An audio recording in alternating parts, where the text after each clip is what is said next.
Hey everybody, it's Sam from Leaders RPM here in Kalamazoo, Michigan, upstairs here in our snowmobile showroom on the mezzanine.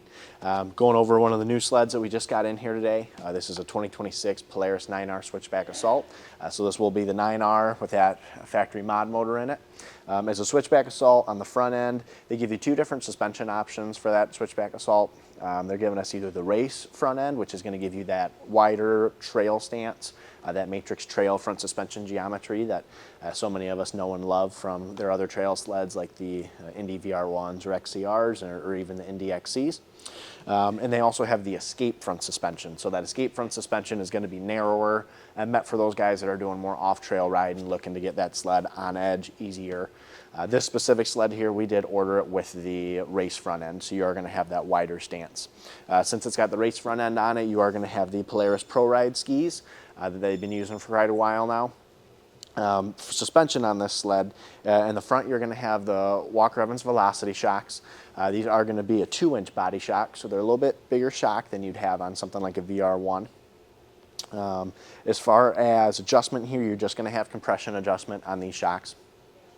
Coming to kind of the cockpit of the sled, the body of the sled, as a 9R, this sled is going to have the P22 primary clutch on it. So you won't have that P85 that you see on the 850s and 650s, but you will have the P22 clutch that you're seeing on their 9Rs and Patriot Boost engines on those sleds. Cockpit of the sled here, this sled does have the 7S display on it. You can see the way we ordered this sled, opposed to having a windshield on it, we optioned it with the Defend handguards, but those can be removed and you can install a windshield or even run a windshield with the handguards. You'll just have to watch out for how tall of a windshield you're doing, as those handguards can start to make contact with the windshield if you're turning your skis to full lock. So just something to note there. Switchback Assault, you are going to have a little bit taller riser block on it opposed to like a trail sled like the Indies. So you do get a little bit taller riser. The sleds are finally, as they always should have, but didn't, coming with a heated visor port. So you're going to have a heated visor port right from the factory on the sled.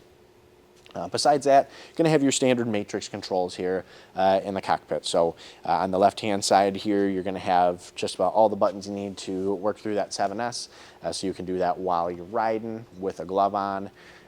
Really nice backlit keypad over here for navigating through that screen day or night. Coming back to the rear of the sled is a Switchback Assault. This is going to have their IGX rear suspension in it. So this will be the uncoupled rear skid. That uncoupled rear skid, it's going to have a lot more playfulness. I mean, that's what an uncoupled skid is. It's going to let you get more weight transfer to the back of the sled. Going to let you hang those skis, do more wheelies. The sled's really meant to be fun, a good crossover 50-50 on and off trail sled. Inside of the skid, you're going to have different body shocks. So on the front track shock, you are going to have one of the 2-inch body Walker Evans shocks, similar to what you have in the front. Your rear track shock, that is going to be a 1 3/4 inch body shock. So just a little bit of a difference there, but both of those shocks in the rear are going to give you that compression adjustment as well, like you have in the front. So you are going to have a compression adjustment knob on all 4 shocks of this sled.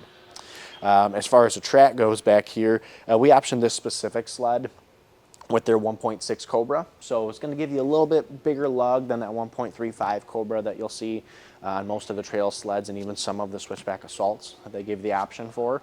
That 1.6 is a really good 50-50 track. It leans a little bit more towards that off-trail user, but that lug is not going to give you issues on trail, you know, as far as cooling the sled. It's definitely going to be a little bit more trail friendly than a 2-inch lug, which they give you the option for as well on those Switchback Assaults. As an Assault, you're going to get the rail stiffener, which is just a nice little added touch. And that's really it. I mean, as I finish up looking at this sled, yeah, that's it. Again, this is a 2026 9R Switchback Assault. If you have any questions on this sled or any other sleds that we have here in inventory, please get a hold of me, Sam, here at Leaders. Phone number is 269-372-1072, or you can text us through the website, leadersrpm.com. That's a great way to get a hold of us. Thank you very much for watching. Let it snow.